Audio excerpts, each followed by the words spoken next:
ഞാൻ രമ്യ ഹരിശങ്കർ. നിങ്ങൾ ആദ്യമായിട്ടാണ് എൻ്റെ ചാനൽ വിസിറ്റ് ചെയ്യുന്നതെങ്കിൽ എല്ലാവരും ആ സബ്സ്ക്രൈബ് ബട്ടൺ ക്ലിക്ക് ചെയ്യുക. അതോടൊപ്പം സൈഡിലുള്ള ബെല്ലൈക്കണും ക്ലിക്ക് ചെയ്യുക. അപ്പോൾ ഞാൻ പുതിയ വീഡിയോ ലോൺ ചെയ്യുമ്പോൾ നിങ്ങൾക്ക് എൻ്റെ നോട്ടിഫിക്കേഷൻ. ഇന്ന് നമുക്ക് വെജിറ്റബിൾ സ്റ്റൂ എങ്ങനെ ഉണ്ടാക്കുന്നതെന്ന് നോക്കാം. വളരെ ഈസി ആയിട്ട് ഉണ്ടാക്കാൻ പറ്റും. നമുക്ക് അപ്പത്തിൻ്റെ ഒപ്പം കഴിക്കാൻ പറ്റുന്ന ഒരു സ്റ്റൂ ആണ്. എൻ്റെ വീട്ടിൽ ഇങ്ങനെയല്ല സ്റ്റൂ ഉണ്ടാക്കുന്നത്. ഇത് ഹസ്ബൻഡിൻ്റെ വീട്ടിൽ നിന്ന് ചെയ്യാൻ പഠിച്ചൊരു സ്റ്റൂ ആണ്. എൻ്റെ വീട്ടിൽ ചെയ്യുന്ന സ്റ്റൂവില് ഗരം മസാലയൊന്നും ആഡ് ചെയ്യില്ല. ഈ സ്റ്റൂവിൽ ഗരം മസാലയും ക്യാരറ്റ് ഗ്രീൻ പീസ് എല്ലാം ആഡ് ചെയ്യും. എൻ്റെ വീട്ടിൽ വെറും സവാളയും ഉരുളക്കിഴങ്ങും വെച്ചിട്ട് മാത്രമാണ് ആ സ്റ്റൂ ഉണ്ടാക്കുന്നത്. അതും ഇഡ്ലിക്കൊപ്പം ആണ് മെയിൻലി കഴിക്കുന്നത്. ഇഡ്ലിക്കൊപ്പം ദോശയ്ക്കൊപ്പം കഴിക്കാൻ പറ്റും. ആ ഒരു റെസിപ്പി ഞാൻ ഉടനെ ഷെയർ ചെയ്യാം. ഇന്ന് നമുക്ക് അപ്പത്തിൻ്റെ ഒപ്പം കഴിക്കാൻ പറ്റുന്ന ഒരു സ്റ്റൂ ആണ് ഞാൻ ഷെയർ ചെയ്യുന്നത്. ഞാൻ നേരത്തെ പറഞ്ഞ പോലെ എൻ്റെ ഹസ്ബൻഡിന് ഭയങ്കര ഇഷ്ടമാണ്. ഹസ്ബൻഡിൻ്റെ വീട്ടിൽ സ്ഥിരമായിട്ട് ഉണ്ടാക്കുന്ന ഒരു സ്റ്റൂ ആണ്. അപ്പം ഞാനിവിടെ എടുത്തു വെച്ചിരിക്കുന്നത് 2 സവാള, 3 ചെറിയ ഉരുളക്കിഴങ്ങ്, ഒരു ക്യാരറ്റ് എടുത്തിട്ടുണ്ട്. കോളിഫ്ലവർ ആഡ് ചെയ്ത് കൊടുക്കാം, ഗ്രീൻ പീസ് ആഡ് ചെയ്ത് കൊടുക്കാം, ബീൻസ് ആഡ് ചെയ്യാം. അപ്പോൾ എന്ത് വെജിറ്റബിൾസ് വേണമെങ്കിലും നമുക്ക് ഇതിൽ ആഡ് ചെയ്ത് കൊടുക്കാം. അപ്പോൾ കയ്യിലുള്ള വെജിറ്റബിൾസ് വെച്ചിട്ടാണ് ഞാൻ ഇന്ന് ചെയ്യുന്നത്. അതുകൊണ്ടാണ് 2 സവാളയും ഉരുളക്കിഴങ്ങും ക്യാരറ്റും എടുത്തത്. നമുക്ക് ആദ്യം ക്യാരറ്റ് ഞാൻ തൊലി കളഞ്ഞു. അപ്പോൾ ഇപ്പോൾ ഞാൻ ഉരുളക്കിഴങ്ങ് തൊലി കഴിഞ്ഞു. അപ്പോൾ 3 ചെറിയ ഉരുളക്കിഴങ്ങേ ഞാൻ എടുത്തിട്ടുള്ളൂ. അതേമാതിരി ചെറിയൊരു ക്യാരറ്റേ എടുത്തിട്ടുള്ളൂ. 2 മീഡിയം സൈസ് സവാള എടുത്തിട്ടുണ്ട്. ഞാനിപ്പോൾ സവാള സ്ലൈസ് ചെയ്തുകൊണ്ടിരിക്കുകയാണ്. സവാള സ്ലൈസ് ചെയ്ത് കഴിഞ്ഞ് കഴിഞ്ഞാൽ നമുക്ക് ഉരുളക്കിഴങ്ങ് ചെറിയ പീസസ് ആക്കി കട്ട് ചെയ്ത് വെക്കണം. അതേമാതിരി ക്യാരറ്റും കട്ട് ചെയ്ത് വെക്കണം. ബീൻസ് ഉണ്ടെങ്കിൽ ബീൻസ് ആഡ് ചെയ്ത് കൊടുക്കാം, ചെറിയ പീസസ് ആക്കി കട്ട് ചെയ്ത് വെക്കുക. ഗ്രീൻ പീസ് നമുക്ക് കുക്ക് ചെയ്യുന്ന സമയത്ത് ആഡ് ചെയ്ത് കൊടുത്താൽ മതി. പിന്നെ കോളിഫ്ലവർ ആഡ് ചെയ്ത് കൊടുക്കാം. അപ്പോൾ എന്താണ് വെജിറ്റബിൾസ് കയ്യിലുള്ളത് അതെല്ലാം ആഡ് ചെയ്ത് കൊടുക്കാം നമുക്ക്. സവാള ഞാൻ സ്ലൈസ് ചെയ്തുകൊണ്ടിരിക്കുകയാണ്. ഞാൻ നേരത്തെ പറഞ്ഞ പോലെ 2 മീഡിയം സൈസ് സവാള ആഡ് ചെയ്തിട്ടുണ്ട്. അപ്പോൾ സവാള ഞാൻ സ്ലൈസ് ചെയ്ത് കഴിഞ്ഞു. ഇനി നമുക്ക് ഉരുളക്കിഴങ്ങ് ചെറിയ പീസസ് ആക്കി കട്ട് ചെയ്ത് കൊടുക്കണം. അപ്പോൾ അത് കഴിഞ്ഞ് കഴിഞ്ഞാൽ നമുക്ക് ക്യാരറ്റ് കൂടെ കട്ട് ചെയ്ത് കഴിഞ്ഞ് കഴിഞ്ഞാൽ നമുക്ക് ഇതിനെ ചീനച്ചട്ടിയിലോട്ട് ആഡ് ചെയ്ത് കൊടുക്കണം. അത് കഴിഞ്ഞ ശേഷം നമുക്ക് തേങ്ങാപ്പാൽ എടുക്കണം. ഇത് തേങ്ങാപ്പാൽ ഒഴിച്ചിട്ടുള്ള കറിയാണ്. അപ്പോൾ വളരെ ഈസി ആയിട്ട് ഉണ്ടാക്കാൻ പറ്റുന്ന ഒരു കറിയാണ് കേട്ടോ. വളരെ ഈസിയാണ്. അപ്പോൾ ഞാൻ വെജിറ്റബിൾസ് എല്ലാം കട്ട് ചെയ്ത് കഴിഞ്ഞു. സവാള സ്ലൈസ് ചെയ്തു, ഉരുളക്കിഴങ്ങും ക്യാരറ്റും ചെറിയ പീസസ് ആക്കി കട്ട് ചെയ്ത് വെച്ചിട്ടുണ്ട്. ഒരുപാട് ചെറിയ പീസസ് അല്ല, എന്നാൽ ചെറിയ പീസസ് ആണ്. കുറച്ചുകൂടെ വലിയ പീസസ് ആണ് ഇഷ്ടമെങ്കിൽ വലിയ പീസസ് ആയിട്ട് കട്ട് ചെയ്തെടുക്കാം.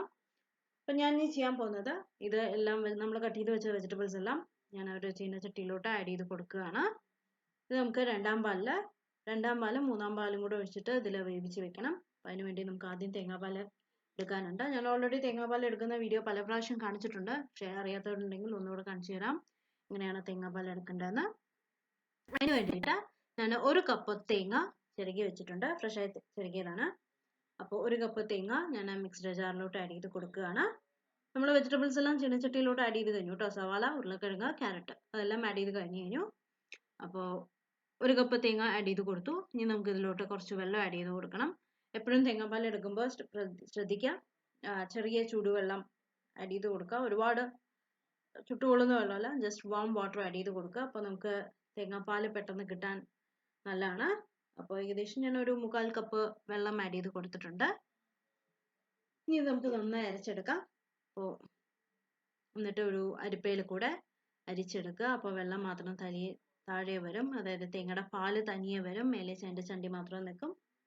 ഞാൻ നേരത്തെ ഇട്ടിട്ടുണ്ട് കോക്കനട്ട് ഫ്ലോർ ഉണ്ടാക്കുന്ന വീഡിയോ.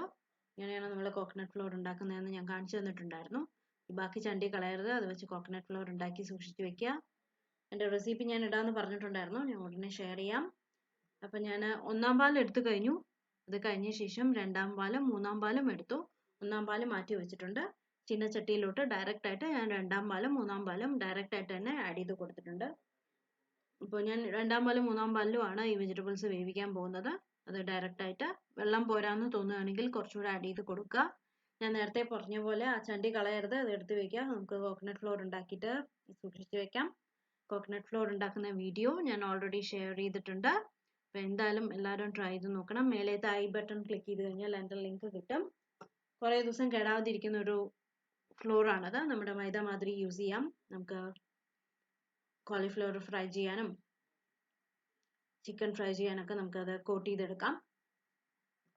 അപ്പോൾ ഞാൻ അടുപ്പ് കത്തിച്ചിട്ട് നമ്മുടെ ചീനച്ചട്ടി വെച്ചിട്ടുണ്ട്. അതായത് ഇതിൽ ആഡ് ചെയ്തത് നമ്മൾ തേങ്ങാപ്പാൽ, 2-ാം പാലും 3-ാം പാലും ആഡ് ചെയ്തിട്ടുണ്ട്. സവാള ആഡ് ചെയ്ത് കൊടുത്തു, ഉരുളക്കിഴങ്ങ്, ക്യാരറ്റ്, ബീൻസ് ഉണ്ടെങ്കിൽ ബീൻസ് ആഡ് ചെയ്യാം, കോളിഫ്ലവർ ആഡ് ചെയ്യാം. പിന്നെ ഞാൻ നേരത്തെ പറഞ്ഞ പോലെ ഗ്രീൻ പീസ് ആഡ് ചെയ്യാം. അപ്പം ഞാൻ ഇത് മീഡിയം ഫ്ലെയിമിലേക്ക് ഇട്ടിട്ട് ഇത് അടച്ചു വെച്ച് വേവിക്കാൻ പോവാണ്. ഈ വേവിക്കുന്ന സമയം കൊണ്ട് നമുക്ക് 2 കാര്യങ്ങളോട് ആഡ് ചെയ്യാനുണ്ട് ഇതിൽ കേട്ടോ. പച്ചമുളകും ഇഞ്ചി അതുകൂടെ ആഡ് ചെയ്ത് കഴിയുമ്പോഴേക്കും അപ്പോൾ ആ ഫ്ലേവർ, സ്റ്റൂവിൻ്റെ ഫ്ലേവർ നമുക്ക് നല്ലോണം വരും. അപ്പം ഞാനിപ്പോൾ ആദ്യം ഇഞ്ചിയും പച്ചമുളകും കട്ട് ചെയ്തെടുക്കുകയാണ്. ഏകദേശം ഒരു 1/2 ഇഞ്ച് ഇഞ്ചിയും 2 വലിയ പച്ചമുളകുമാണ് ഞാൻ ഇവിടെ എടുത്തിരിക്കുന്നത്.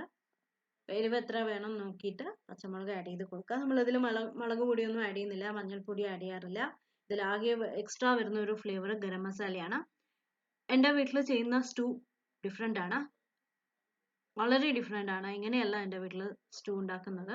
ഇത് വെജിറ്റബിൾ സ്റ്റൂ ആണ്, അപ്പത്തിൻ്റെ ഒപ്പം കഴിക്കാൻ പറ്റുന്നത്. ഞാൻ നേരത്തെ പറഞ്ഞ പോലെ എൻ്റെ ഹസ്ബൻഡിന് വളരെ ഇഷ്ടമാണ് ഈ സ്റ്റൂവ്.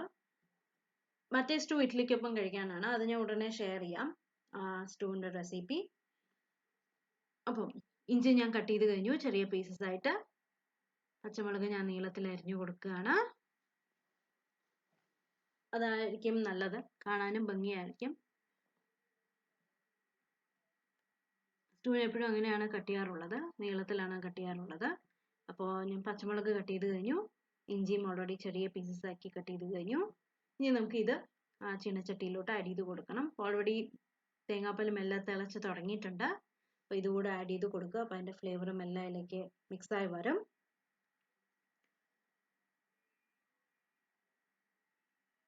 പച്ചമുളകും ഇഞ്ചിയും ആഡ് ചെയ്ത് കഴിഞ്ഞു. ഇനി നമുക്ക് ഒന്നുകൂടെ, ഇത് വെജിറ്റബിൾസ് ഒന്നും വെന്ത് കഴിഞ്ഞിട്ടില്ല, കാരണം നമ്മൾ ഉരുളക്കിഴങ്ങൊന്നും നേരത്തെ വേവിച്ച് വെച്ചതല്ലല്ലോ. അതുകൊണ്ട് നമുക്ക് ആവശ്യത്തിന് ഉപ്പ് കൂടെ ആഡ് ചെയ്ത് കൊടുക്കുക. എന്നിട്ട് ഒന്ന് ഇളക്കിയിട്ട് നമുക്ക് വീണ്ടും അടച്ചു വയ്ക്കാം, വെജിറ്റബിൾസ് ഒക്കെ വേവുന്നവരെ. വെജിറ്റബിൾസ് എല്ലാം വെന്ത് വരുമ്പോഴേക്കും ആ പാലും ഒന്ന് കുറുകി വരും. അത് കഴിഞ്ഞ ശേഷം നമുക്ക് 1-ാം പാൽ ആഡ് ചെയ്ത് കൊടുക്കണം. നമ്മൾ 1-ാം പാൽ എടുത്തിട്ട് മാറ്റി വെച്ചിട്ടുണ്ടല്ലോ, അത് ആഡ് ചെയ്ത് കൊടുക്കണം. അപ്പോൾ വീണ്ടും നമുക്ക് അടച്ചു വയ്ക്കാം. അത് കഴിഞ്ഞ ശേഷം നമുക്ക് നോക്കാം.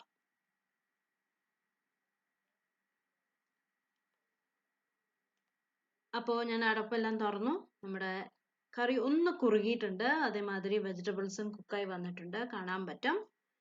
ഇനി ഞാൻ ഇതിലോട്ട് ആഡ് ചെയ്യാൻ പോകുന്നത്, കണ്ടില്ലേ പച്ചമുളകിൻ്റെ ഒക്കെ കളർ മാറി കാണുമ്പോൾ മനസ്സിലാവും. ഇനി നമുക്ക് ഇതിലോട്ട് 1-ാം പാൽ ആഡ് ചെയ്ത് കൊടുക്കാം. നമ്മൾ ആദ്യം എടുത്തില്ലേ 3/4 കപ്പ് വെള്ളം ഒഴിച്ചിട്ട് നമ്മൾ ആദ്യം തേങ്ങയെന്ന് ചെറുകിയ തേങ്ങ ആഡ് ചെയ്തിട്ട് നമ്മൾ എടുത്ത പാലാണ്. അത് ആഡ് ചെയ്ത് കൊടുക്കുക. അത് ആഡ് ചെയ്ത് കഴിഞ്ഞ് കഴിഞ്ഞാൽ നമുക്ക് തീ ഓഫ് ചെയ്ത് കൊടുക്കാം. ചെറിയ ഒരു ചൂട് വന്നാൽ മതി, പാല് തിളയ്ക്കാൻ പാടില്ല. 1-ാം പാൽ ഒഴിച്ച ശേഷം അതോടൊപ്പം ഞാൻ ഏകദേശം ഒരു 1/4 ടീസ്പൂൺ ഗരം മസാല ആഡ് ചെയ്ത് കൊടുക്കുകയാണ്. ഇത് ഞാൻ വീട്ടിൽ തന്നെ പൊടിച്ച ഗരം മസാലയാണ്. അതിൻ്റെ റെസിപ്പി ഞാൻ ഉടനെ ഷെയർ ചെയ്യാം, ഞാൻ എങ്ങനെയാണ് ഗരം മസാല വീട്ടിൽ പൊടിക്കുന്നത് എന്നുള്ളത്. മിക്സിയിൽ തന്നെയാണ് ഞാൻ പൊടിക്കാറുള്ളത്. ഞാൻ കടയിൽ നിന്ന് വാങ്ങിയിട്ട് കുറേ കാലങ്ങളായി. ഇപ്പോൾ ഞാൻ മിക്കപ്പോഴും എന്നല്ല, എല്ലാപ്പോഴും ഞാൻ ഗരം മസാല വീട്ടിൽ തന്നെയാണ് പൊടിക്കുന്നത്. ഇപ്പോൾ കുറേ ആയി വാങ്ങിയിട്ട്. അപ്പോൾ ഗരം മസാല ആഡ് ചെയ്തിട്ട് ഒന്ന് ഇളക്കി കൊടുത്തു. അതോടൊപ്പം ഞാൻ ഒരു പിടി കറിവേപ്പില ആഡ് ചെയ്ത് കൊടുത്തു. ഒന്നല്ലെങ്കിൽ 2 കീറിയിട്ട് ആഡ് ചെയ്ത് കൊടുക്കാം, അല്ലെങ്കിൽ ഞാൻ ഇപ്പോൾ അങ്ങനെ തന്നെ ആഡ് ചെയ്തിട്ടുണ്ട്. നല്ല ഫ്ലേവർ വരും ഗരം മസാലയും ആ കറിവേപ്പിലയും ആഡ് ചെയ്ത് കഴിഞ്ഞ് കഴിഞ്ഞാൽ. അപ്പോൾ ഒന്ന് നന്നായി ഒന്ന് ഇളക്കി കൊടുക്കുക. ഞാൻ തീ ഓഫ് ചെയ്ത് കഴിഞ്ഞു. ഇനി നമുക്ക് ഇത് മാറ്റി വെച്ചിട്ട് നമുക്ക് താളിക്കണം. താളിക്കാൻ നമ്മൾ സാധാരണ കടുക്, സ്റ്റൂവിലേക്ക് കടുകല്ല താളിക്കുന്നത്, ചെറിയ ഉള്ളി വട്ടത്തിൽ അരിഞ്ഞതാണ് നമ്മൾ ഇതിലേക്ക് താളിച്ച് ചേർക്കുന്നത്. അപ്പോൾ തീ ഓഫ് ചെയ്ത് കഴിഞ്ഞു. ഇനി നമുക്ക് താളിക്കാൻ വേണ്ടിയിട്ട് താളിക്കാനുള്ള പാത്രം എടുക്കുക. അതിലോട്ട് ഏകദേശം ഒരു 1-1.5 ടീസ്പൂൺ വെളിച്ചെണ്ണ ആഡ് ചെയ്ത് കൊടുത്തിട്ടുണ്ട്. എണ്ണ ചൂടായി കഴിഞ്ഞ് കഴിഞ്ഞാൽ ഞാനിവിടെ ഒരു 5-6 ചെറിയ ഉള്ളി വട്ടത്തിൽ അരിഞ്ഞത് വെച്ചിട്ടുണ്ടായിരുന്നു, അത് ആഡ് ചെയ്ത് കൊടുക്കുകയാണ്.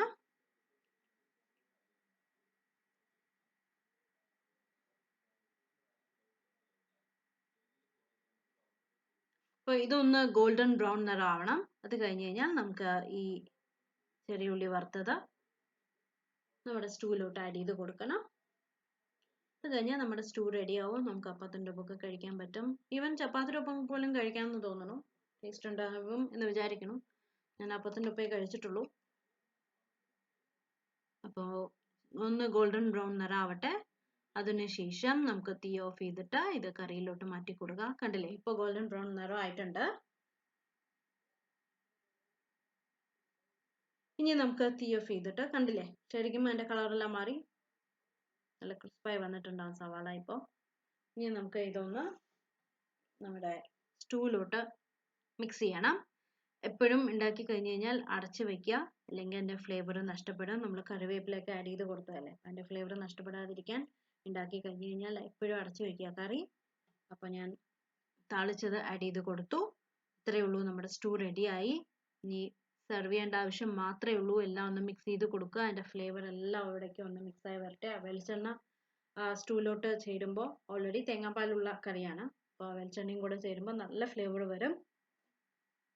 അപ്പോൾ നമ്മുടെ കറി റെഡിയായി. എന്തായാലും എല്ലാവരും ട്രൈ ചെയ്ത് നോക്കണം. അപ്പോൾ കോക്കനട്ട് ഫ്ലോർ തേങ്ങ പാലെടുത്തിട്ട് ബാക്കി ചണ്ടി കളയരുത്. ഇത് വെച്ച് നമുക്ക് ഒരുപാട് റെസിപ്പീസ് ചെയ്യാൻ പറ്റും. എൻ്റെ റെസിപ്പീസ് എല്ലാം ഞാൻ ഉടനെ ഷെയർ ചെയ്യാം.